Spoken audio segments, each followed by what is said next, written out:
इस कहानी को सुनो, ये कहानी आपके जीवन को बदल देगी। गांव से दो दोस्त शहर आए। दोनों ने वहां खूब मेहनत की और एक होटल खोला। कुछ ही सालों में होटल खूब चलने लगा। दोनों ही दोस्त कमाई का आधा आधा हिस्सा बांट लेते। कुछ दिनों बाद पहले दोस्त के मन में लालच जाग गया।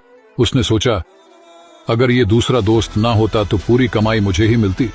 तो पहले दोस्त ने लालच में आकर दूसरे दोस्त को जहर दे दिया, जिससे उसकी मौत हो गई और पहला दोस्त खुशी से रहने लगा। उसने शहर में कई जमीनें खरीद ली और शान से रहने लगा और एक खूबसूरत लड़की से विवाह कर लिया। कुछ साल बाद उसे एक बेटा हुआ।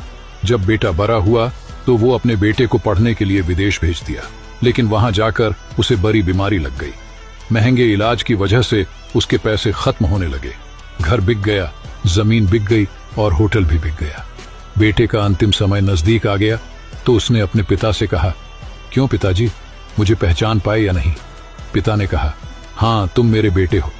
बेटे ने कहा, नहीं, मैं तुम्हारा वही दोस्त हूं जिसे आज से 20 साल पहले तुमने मार दिया था।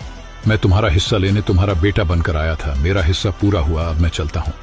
कहानी की सीख, दूसरे का हक खाकर दूसरे को तकलीफ पहुंचाकर हासिल किए हुए सुख की कीमत ब्याज सहित चुकानी पड़ती है। यदि आप माइक्रो मिलियनेयर 46 को फॉलो नहीं कर रहे हैं तो आप हमें दोबारा नहीं देख पाएंगे। यदि आप हैं तो बधाई हो, आप हर दिन